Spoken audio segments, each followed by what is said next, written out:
Hi అండి అందరికీ. ఈరోజు మాత్రం ఈ వీడియోలో నేను తోటకూర and tiffin section rice and బెరగారలు చేశానండి. ఈ వీడియోలో అంతవరకు షూట్ చేశానండి. నేనైతే తోటకూర తీసుకున్నానండి. మార్నింగ్ వచ్చేసాడు తోటకూర అబ్బాయి. ఇక 20 రూపాయలు పెట్టి 3 కట్టలు తీసుకున్నానండి నేనైతే తోటకూర. అలాగే నా వీడియోలు చూసిన ప్రతి ఒక్కరికి కూడా థ్యాంక్ యూ సో మచ్ అండి. ప్రతి ఒక్కరికి కూడాను. ఇక మార్నింగ్ ఇడ్లీ కదండి, ఇడ్లీ వేస్తున్నాను. ఇక మార్నింగ్ నేనైతే ఎక్కువ శాతం ఇడ్లీ వేస్తానండి. ఎందుకంటే మార్నింగ్ 8 వరకు మొత్తం పనులు, మా పిల్లల లంచ్ బాక్స్ రెడీ అవ్వాలి అండ్ ఇడ్లీ రెడీ అవ్వాలి. ఇంకా మా పాపకి తల దువ్వాలి. 2 అవర్స్లో మొత్తం అయిపోవాలండి పని మాత్రం. నేను 5:30కే లెగుస్తాను. 5:30కి మొదలు పెడితే మా పిల్లలు వెళ్ళిపోయేదాకా అసలు కూర్చోనండి. ఫాస్ట్గా చేస్తూనే ఉంటా వర్క్ మాత్రం ఇంట్లో. అంత ఫాస్ట్గా చేసినా కూడా ఇంకా కొంచెం బిజీగానే ఉంటుంది. ఇడ్లీ అయితే వేస్తున్నానండి. ఇడ్లీ వేసిన తర్వాత ఇక పొయ్యి మీద పెట్టేశాను. సరిపోతాయండి. ఇక మాకైతే మా ఫ్యామిలీ వరకు అయితే సరిపోతాయండి ఇడ్లీ అయితే. తర్వాత నెక్స్ట్ వచ్చేసి నేను ఇక ఇడ్లీలోకి పల్లి చట్నీ చేయాలి కదా, పల్లి చట్నీ చేస్తాను.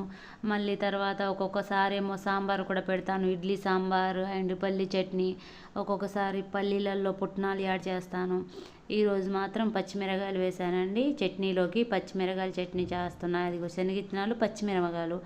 కాకపోతే నేను ఎండుమిరగాయలు యాడ్ చేస్తానండి ఎక్కువగా. ఎందుకంటే గ్యాస్ ప్రాబ్లం ఉన్న వాళ్ళకి గ్యాస్ కొంచెం కడుపులో పచ్చిమిరకాయలు ఎక్కువ శాతం తింటే కడుపులో మంటలాగా వస్తుంది. కాబట్టి ఎక్కువైతే ఎండుమిరగాయలు. కాకపోతే ఇవాళ మాత్రం ఇక పచ్చిమిరకాయలు యాడ్ చేశాను. చట్నీ తాలింపు కూడా అయిపోయింది కదా. ఇక చట్నీ అయిపోయింది, ఇడ్లీ కూడా అయిపోయిందండి. కింద ప్లేట్లో వాటర్ వస్తున్నాయి కదా, కింద ప్లేట్ల వరకు మాత్రం నేను ఇడ్లీ వేయనండి. ఎందుకంటే ఏదన్నా వాటర్ పడ్డా దాంట్లోకి అయిపోతాయి. కింద ఒక ప్లేట్ విడిగా వదిలిపెడతాను నేను. ఇక మిగతా ప్లేట్లన్నీ ఇడ్లీ వేస్తాను. ఇక మా పిల్లలకు పెట్టేశానండి చట్నీ అండ్ ఇడ్లీ. వాళ్ళు తింటున్నారు, స్నానం చేసేసారు. ఇక వాళ్ళు తింటున్నారు. ఇక రైస్ పెట్టాను కదా పొయ్యి మీద, అది రైస్ పెట్టానండి. ఇక నెక్స్ట్ వచ్చేసి ఇక తోటకూర కటింగ్ చెప్పాను కదా, 20 రూపీస్ పెట్టి 3 కట్టలు తీసుకున్నానండి. నేను ఎక్కువ ఆకుకూరలు అండ్ పప్పులు ఇవేనండి. నాన్ వెజ్ మాత్రం చాలా తక్కువ అండి మా ఇంట్లో. నేను ఎక్కువ ఇవే కూరగాయలు, ఆకుకూరలు, పప్పులు ఇవే వాడతానండి ఎక్కువ శాతం. చూస్తున్నారు కదా. ఇంకొక విషయం ఏమిటంటే, నీకు ఎంత సాలరీ వస్తుంది, ఇంక ఏం రావటం లేదండి. యూట్యూబ్ నుండి సాలరీ మాత్రం ఇంకా మొదలు అవ్వలేదండి. నాకు ఒక వచ్చేసి పిన్ నెంబర్ వచ్చేసి తెలుసు కదండి మీకు, వీడియో కూడా పెట్టాను. పిన్ నెంబర్ మాత్రమే వచ్చిందండి. నాకు ఇంకా ఏ సంపాదన లేదండి యూట్యూబ్ నుండి. ఇంకా మొదటి సాలరీ మాత్రం రాలేదండి నాకైతే. ఇంకొంతమంది అనుకుంటున్నారు కదా, మీకేమైంది, మీకు ఏసీ ఉంది కదా, అవన్నీ ఎంతో కష్టపడి కొనుక్కున్నామండి ఏసీ కానివ్వండి వస్తువులు. కష్టపడితే ఏ వస్తువు అయినా మన ఇంట్లో ఉంటుందండి. మా వారు ఎంతో కష్టపడి ప్రతి ఒక్క వస్తువు కూడా ఎంతో కష్టపడి కొన్నాడండి. కష్టం చేసినప్పుడు మనకి ఏ వస్తువైనా మన ఇంట్లో ఉంటుందండి. ఆస్తిపాస్తి ఉండటం వలన వస్తువు ఉండాలని ఏమీ లేదు. కష్టపడి సంపాదించుకొని కొనుక్కుంటే మన ఇంట్లో ఏ వస్తువైనా ఉంటుంది. కొంతమంది అనుకుంటున్నారు కదా, మీకేమైంది, ఉన్నవాళ్ళు లేని వాళ్ళు సమస్య కాదండి. కష్టపడి సంపాదించుకుంటే ఏదైనా ఉంటుందండి మన ఇంట్లో. కష్టపడాలి ముందు. మనిషి అనేవాడు కష్టపడి డబ్బులు సంపాదించుకొని కొనుక్కుంటే అప్పుడు మనం ఎవరైనా ఉన్నోళ్ళం అయిపోతాము. కానీ కష్టపడకుండా ఒకరి మీద ఏడుపు మాత్రం ఏడవకూడదండి. ఎందుకంటే మా వారు వంటలు చేసి ఎంత కష్టపడతాడో, నిద్ర లేకుండా. వంటలంటే మీకు తెలుసు కదండి, నిద్ర లేకుండా వర్క్ చేయాలి. మళ్ళీ తర్వాత ఎంత హీట్గా ఉంటుంది పొయ్యిల దగ్గర నిలబడి హీట్కైనా ఎంతో కష్టపడి ప్రతి ఒక్క వస్తువు కూడా కొనుక్కున్నామండి. మాకైతే ఎవరి తరపున ఇవ్వలేదండి. మాకైతే మా అమ్మ వాళ్ళ తరపున మాకు నేనేం తీసుకురాలేదు అండ్ మాకు ఇటు మా ఆయన తరపున కూడా ఏం లేదు. మొత్తం కష్టపడి కొనుక్కున్నామండి. ప్రతి ఒక్క వస్తువు కూడా కష్టపడి మా వారు కష్టపడ్డాడు. ప్రతి ఒక్క వస్తువు కూడా కొనుక్కున్నాము మేమైతే. అదేనండి, ఉన్నవాళ్ళు లేని వాళ్ళు సమస్య కాదు నేను చెప్పేది. ప్రతి ఒక్కటి కూడా కష్టపడితే మనకి కష్టపడిన దాంట్లోనే రూపాయి కొంచెం ఆదా చేసుకొని వస్తువులు కొనుక్కోవచ్చు. మనం ఎలానైనా కొంచెం మన ఈజీ ప్రాసెస్ అనేది చేసుకోవచ్చు. అందుకోసమే చెప్తున్నానండి. ఇప్పుడు యూట్యూబ్ మొదలు పెట్టడానికి కూడా ఏదైనా కష్టపడితేనే కదండి రూపాయి వచ్చేది. ఏదైనా సంపాదించుకోవాలి అని. అందుకోసమే యూట్యూబ్ కూడా స్టార్ట్ చేసామండి. కాకపోతే ఇప్పుడు మాత్రం నాకు యూట్యూబ్ నుండి ఒక్క రూపాయి కూడా రాలేదండి. వచ్చిన తర్వాత మొదటి సాలరీ మాత్రం మీకు ఖచ్చితంగా వీడియో పెడతాను, నాకు ఎంత సాలరీ వచ్చింది అనేది మాత్రం నేను వీడియో తప్పకుండా పెడతాను. చెప్పాను కదండి, నాకు పిన్ నెంబర్ రాగానే నేను వీడియో పెడతానన్నాను, పెట్టాను.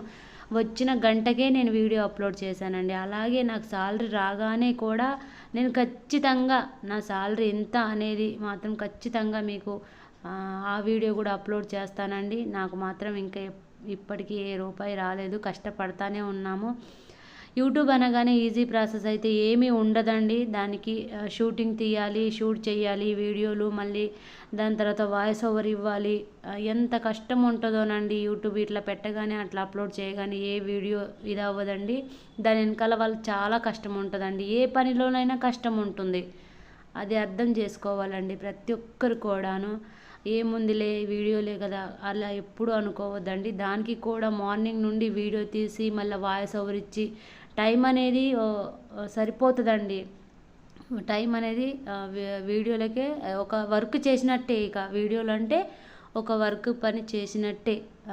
మీకు యూట్యూబ్ ఎవరైనా అండి అది స్టార్ట్ చేసిన వాళ్ళకి ఇక అది చేస్తూ ఉంటే అది అనేది తెలుస్తుంది ఇక మీకు కూడా ఎలా అనేది ఏంటి ఇంత ఇదిగా ఉంటుందా అనేది. అందుకోసమేనండి ప్రతి ఒక్కరిని ఏ పనిని కూడా ఈజీగా తీసేయకూడదండి. ప్రతి ఒక్కరికి కూడా చెప్తున్నాను నేనైతే. ఆ పని దాంట్లో దిగిన తర్వాత తెలుస్తుంది ఆ పని ఎలా ఉంటుంది అనేది. నా తోటకూర మాత్రం అయిపోయిందండి, తోటకూర. నెక్స్ట్ వచ్చేసి ఇక నేను బెబ్బెరపప్పుకు బెబ్బెర గారెలు చేయాలనుకున్నానండి ఈరోజు. అందుకోసమే ఇవి చూస్తున్నారు కదా, రాళ్ళుంటే ఏమైనా ఏరేసాను దాంట్లో నుండి. కొద్దిగా రాళ్ళు ఏమన్నా ఉన్నాయేమో అని. రాళ్ళు అయితే ఏం లేవండి. శుభ్రంగా ఒక 2 గంటల ముందు ఒక 2-3 గంటలు నానబెట్టాలండి బెబ్బెర్లు. తెలంగాణలో అయితే బెబ్బెర్లు అంటారండి వీటిని, ఆంధ్రాలో అయితే అలసందలు అలా అంటారండి. బొబ్బెర్లు కూడా అంటారేమో తెలీదు. మా తెలంగాణలో మాత్రం బెబ్బెర్లు అంటారు. 2 గంటలు నానబెట్టానండి. 2 గంటలన్నర నానబెట్టాను. నానబెట్టిన తర్వాత శుభ్రంగా మళ్ళీ వాష్ చేసుకోవాలండి. ఆ పొట్టు పోయేదాకా. పొట్టు మాత్రం ఉంచను నేనైతే శుభ్రంగా. మళ్ళీ తర్వాత వచ్చేసి అదిగోండి శుభ్రంగా కడుక్కొని వడబుట్టలో వేసుకున్నానండి. వడబుట్టలో వేసుకున్న తర్వాత పచ్చిమిరకాయలు యాడ్ చేసుకున్నాను. మిక్సీ పట్టేటప్పుడు పచ్చిమిరకాయలు అవి వేసి మిక్సీ పట్టాలి. అప్పుడు తర్వాత కొద్దిగా అల్లం ముక్కలు కూడా ఉన్నాయండి దాంట్లో. తర్వాత నెక్స్ట్ వచ్చేసి ఇక మిక్సీ పట్టుకోవాలి కదా. బాగా మెత్తగా పట్టుకోకూడదండి మిక్సీ వరకు, కచ్చా పచ్చగా పట్టుకోవాలి. ఎందుకంటే గారెలు అనేది బాగుంటాయి, పప్పు తగులుతూ ఉంటాయి నోటికి. అందుకోసమే కచ్చా పచ్చగా మిక్సీతోటి ఇంకా నేనైతే మిక్సీ పట్టేసుకున్నాను.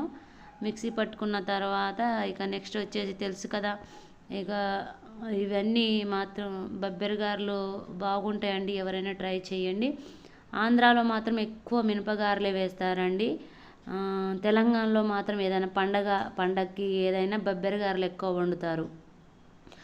ఆంధ్రాలో మాత్రం మినపగారలు ఎక్కువ వండుతారు. ఏ పండగ వచ్చినా టిఫిన్ సెక్షన్కైనా అలా వండుతారు. అదిగోండి అవన్నీ మిక్సీ పట్టుకున్నాను. కరివేపాకు, కొద్దిగా కారం, ఉప్పు, జీలకర్ర అవి అన్నీ వేసుకున్నానండి. ఇక తగినంత మనకి ఎంత అయితే మనం తినగలుగుతామో అంత శుభ్రంగా మొత్తం వేసుకున్నానండి. అలా కలుపుకున్న తర్వాత నెక్స్ట్ ప్రాసెస్ వచ్చేసి ఇక వడలు వేసానండి. ఇక చూస్తున్నారు కదా, అలా వడలు వేసుకున్నాను. చక్కగా మీరు కూడా ట్రై చేయండి. బెబ్బెరగారలు ఎంతో టేస్ట్ ఉంటాయండి. నెక్స్ట్ టైం ట్రై చేసి చూడండి.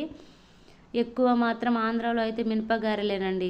నాకు తెలుసు కదా, నేను ఈ ఆంధ్రాకి వచ్చినప్పటి నుండి, మ్యారేజ్ అయినప్పటి నుండి ఎక్కువ శాతం మినపగారెలే. కానీ నేను మాత్రం ఈ వీడియోలో బెబ్బెరగారెలు చేశానండి. చాలా బాగుంటాయి, టేస్టీగా కూడా ఉంటాయి బెబ్బెరగారెలు. తప్పకుండా ట్రై చేయగలరు. ట్రై చేసి ఏ విధంగా ఉన్నాయి అనేది కామెంట్ సెక్షన్లో తప్పకుండా కామెంట్ చేయగలరు మీరు కూడా నాకు వీడియోకి. అదిగో వేసానండి, ఉడుకుతున్నాయి గారెలు మాత్రం. అలా ఉంటుందండి ఏ పని అయినా చేసుకుంటే. ఏదైనా కష్టపడాలి అండి. మనం కష్టపడితే తర్వాత విజయం అనేది తర్వాత సాధిస్తాము. ముందుగానే మాకేం లేదు కదా, మనం ఒకరి మీద ఎప్పుడు ఏడవకూడదండి. కష్టపడాలి, తర్వాత ఫలితం అదే వస్తుంది. గారెలు మాత్రం రెడీ అయిపోయాయి. Okay, bye bye, thank you.